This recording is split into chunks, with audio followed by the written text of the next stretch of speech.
buenas tardes, bienvenidos a otro video de mi canal Estudiando con Gaby. Seguime para más. Bueno, en esta oportunidad vamos a continuar con la materia El Self del terapeuta y lo que vamos a hacer es desarrollar un texto de Anne Chowie que nos va a hablar justamente de lo que veníamos hablando en el anterior video acerca de los terapeutas y este parámetro de desarrollo de formación que debemos tener. Es decir, cuál es el proceso que vamos a llevar adelante como terapeutas respecto de nuestra propia historia familiar. Específicamente, Anne Chowie va a hablar de los terapeutas que nos vamos a dedicar a la formación sistémica. Y lo que va a decir es que para poder obtener, es decir, adquirir ese pensamiento sistémico que nos permita operar utilizando la lógica de la causalidad circular que se va dando entre esos individuos que llegan a consulta, que van a tener distintos niveles de complejidad, vamos a tener que tener en cuenta las relaciones entre los individuos, los sistemas de relaciones que tiene esa familia y los sistemas de interacción. Pero el acceso a la causalidad circular comporta también adentrarse en las vicisitudes de la recursividad y sobre todo de la autorreferencia.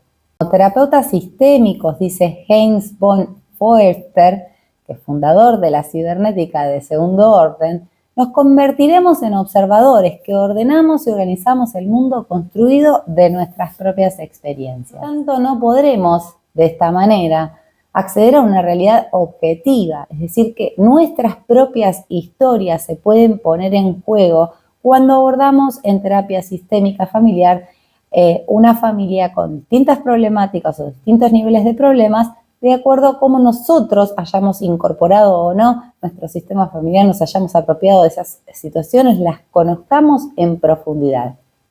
Moni Elkheim propone conocimientos como son la autorreferencialidad y el acoplamiento estructural.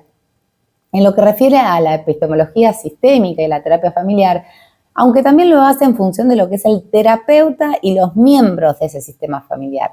El concepto de resonancia del que habla Moni Elkheim es el puente único, va a decir la autora, y ese concepto define fenómenos de diverso orden. Uno va a concernir a la amplificación de los elementos que son similares y comunes a los diferentes sistemas en interacción, y otro va a ser en función al que se adquiere de esa amplificación respecto del conjunto de las estructuras o construcciones del mundo. Ahora lo vamos a explicar. Lo que entiendo en el texto, lo que intentan explicarnos es que va a haber cuestiones que tengan que ver resonantes, digamos, en el terapeuta respecto a qué construcciones tenga ese terapeuta del mundo y otro también a la amplificación que ese terapeuta pueda hacer respecto de ese conjunto de estructuras que ella tenga o construcciones prevalentes en ese terapeuta. Entonces, va a decir la autora Moni Elkheim en este texto de Anne Chowie que gracias al concepto de resonancia, la paradoja de la autorreferencia deja de ser un límite para convertirse en una posibilidad. Y, digamos, la resonancia es importante, va a ser una paradoja de autorreferencia que va a dejar de ser un límite, sí, solo sí, va a decir el texto, los terapeutas hayamos tenido la suficiente conciencia de habernos interpelado como parte de una estructura familiar con problemáticas X y hayamos aprendido a utilizar esas emociones y esas percepciones que tuvimos de nuestro propio sistema para que no se refuercen ahí en el sistema evocante. Entonces, tenemos que aprender, dice el texto, justamente esa noxología cognitiva y emocional. Tenemos que poder actuar desde un punto de vista cognitivo, adquiriendo distintas jerarquías de complejidad en el pensamiento y a partir de las interacciones que se van a dar en esas familias triádicas, circulares, y poder intuir las propiedades de esos sistemas. Es decir, poder regular también nuestras emociones y tratar de interceptarnos a nosotros mismos cuando eso empieza a aparecer y decir, pará, esto que me están contando ya me está dando bronca. ¿Por qué me está dando bronca? Bueno, remito a mi historia, que la debo haber trabajado si tuviera una materia como esa del terapeuta, de sus propias familias y freno la posibilidad cognitivamente, digo, no, esto no es por acá, y utilizo, soy un instrumento de esa familia a través de de esta autorreferencia que puedo hacer, de darme cuenta que algo de eso sucede, y lógicamente la supervisión va a tener que ver un montón en ese proceso que puede hacer el terapeuta antes de esgrimir siquiera una idea que tenga que ver con quizás alguna situación que le esté perturbando. Siempre decimos que las resonancias pueden dejarnos como a favor de la familia, por decirlo de una manera, o de algún miembro de la familia en particular, porque nosotros tenemos a alguien en la familia a quien no pudimos salvar y queremos ir a salvar a ese, o por el contrario nos provoca un rechazo absoluto como nos puede provocar algún miembro de nuestra familia, y ahí es donde nosotros tenemos que tener este aprendizaje emocional y cognitivo para que no nos suceda eso y actuemos éticamente. Durante el texto de Joey van a dar un montón de ejemplos respecto a lo que le pasa a los terapeutas con distintos casos. Yo voy a dar solo uno para que se den cuenta de cómo es que puede pasar, que existan estas resonancias que no estén tanto trabajadas en ese terapeuta, no se haya apropiado de su historia familiar y puedan surgir eventos como el que voy a narrar. La primera situación que muestran y la que voy a contarles yo es la de un terapeuta que recibe a una paciente que tenía un cuadro depresivo muy grave, que empieza llorando la sesión y le dice que el matrimonio está en crisis, que no logra ocuparse de sus 3 hijos y que se siente profundamente sola. Acuérdense de esta palabra. Y está sola o se siente sola desde que fallecieron sus padres, que fue un poco antes y otro poco después del nacimiento de su tercera hija. La terapeuta entonces decide convocar a toda la familia y en este encuentro solamente vienen el padre y su hija menor, porque las 2 hijas mayores estaban ausentes. Durante el encuentro, la terapeuta no sabe cómo reducir la hiperactividad que tenía la más pequeña y la actitud indiferente del marido, más la ausencia de las otras 2 hermanas, le empieza a generar una rabia creciente, dice el texto. Entonces, sintiéndose bloqueada, incapaz de dar ningún tipo de ayuda, la terapeuta le dice a la paciente, escuchen esto, es terrible, que bueno, que efectivamente ella estaba sola, así que ¿sabes qué? Te aconsejo iniciar una terapia individual porque esta gente no te va a ayudar, una cosa así le dijo. Entonces, después del encuentro, la terapeuta le solicita una supervisión, claramente, indirecta a su supervisora para poder comprender el motivo de esa reacción que ella había tenido. Por lo menos tuvo la conciencia de interpelarse y decir, che, ¿para qué hice?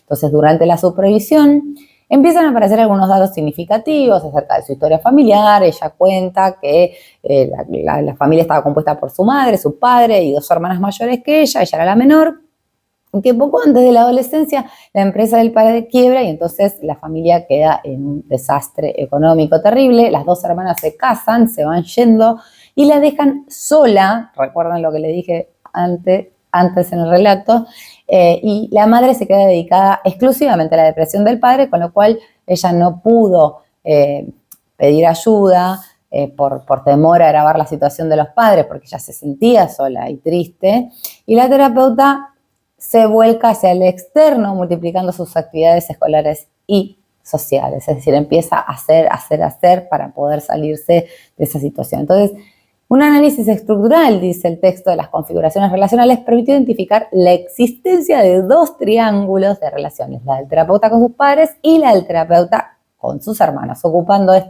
en ambos la posición del tercero excluido. En la supervisión, la supervisora, que esta sensación de exclusión de la terapeuta que fue percibida como tal en su momento, de su madre distante y diferente frente a las dificultades que ella tenía, porque estaba atrás de lo del padre que estaba depresivo y la ausencia de las hermanas que se las picaron en un momento familiar que era bastante dramático, lo sintió ella como una traición y un abandono. En este trabajo de supervisión pudimos ver, o sea, vieron ustedes cómo se confrontaron de alguna manera las características de ambos sistemas familiares. Y se constataron las similitudes a partir de las cuales se podía empezar a comprender una posible situación respecto a la reacción que ella tuvo en su momento con esa persona que fue con su familia, que bueno, le dijo anda y hace terapia sola. A partir de estos datos, la terapeuta entonces puede atribuir la reacción de la rabia y la impotencia que sintió en ese momento, en esa experiencia de soledad con la que se vio realmente identificada con la paciente que venía a consulta, y de la exclusión vivida interna de las relaciones familiares propias, ¿no? Entonces, reconocer lo vivido y restituirlo a las configuraciones relacionales originarias de esa terapeuta la hace de alguna manera recuperar los elementos estos importantísimos de su historia familiar que no habían sido identificados hasta el momento de tener esta consulta a esta familia. Entonces, fíjense lo importante, porque un terapeuta ya puede estar trabajando Me ha pasado que amigas me han contado, pero yo fui a terapeuta y me dijo, bueno, pero si una amiga me dijo, si ella decidió no ir más a la terapia. Y cuando le dijo, mira, pensé que finalmente no voy a venir más a partir de noviembre y era septiembre, y le dijo, no vengas más a partir de mañana. O sea, ahí hay una reacción que puede haber tenido una intervención terapéutica, quizás ese terapeuta, pero hay algo del tipo, no, bueno, voy a dejar de venir, bueno, entonces si no me vas a ver más, no te quiero ver más desde hoy, ¿viste? Una cosa así, re de pareja me pareció lo que le hizo a esta chica. Pero bueno, independientemente de eso, miren lo importante que es trabajarse, apropiarse de la historia familiar para no convocarnos a estas situaciones que nos pueden desestabilizar, porque seguimos siendo personas. A mí me encanta cuando dicen, estudié psicología, son personas con problemas como tenemos todos los seres humanos del mundo, con la diferencia de que nosotros, además de hacer terapia, nos tenemos que supervisar. Bueno, espero que les haya gustado. Les dejo una cosita más chiquitita y ya los hacer un repasito mínimo y que les queden las cuestiones más importantes de este texto. El terapeuta entonces constituye su principal instrumento terapéutico. Recuerden esta palabra. Y como observador, ordena y organiza el mundo construido desde sus propias experiencias. Por eso tiene que aprender a utilizarse en modo sistémico en la paradoja de la autorreferencialidad. La idea es no quedar invadido por emociones que el sistema terapéutico puede evocar e incluso amplificar de su propia historia y efectuar este aprendizaje del que hablamos, que era cognitivo y emocional, para que podamos reconocer nuestra propia historia familiar y que eso no quede desperdigado ahí entre los familiares que vienen a consultar. El texto, entonces, el modo de incrementar el número de alternativas es un imperativo ético. Nosotros necesitamos encontrar alternativas que no sean simplemente las que vienen dadas desde nuestras preconcepciones o puntos, porque no serviría de nada que yo le trate de dar una solución a alguien pensando en mi propia familia, sería hasta no ético, ¿no? Y entonces, como cada apropiación de la historia vivida que tenemos nosotros como seres humanos va a ir descubriendo configuraciones relacionales de origen, vamos a reorganizar la percepción que tenemos de nosotros mismos. Esto es lo interesante, y de la relación que tenemos con los demás miembros.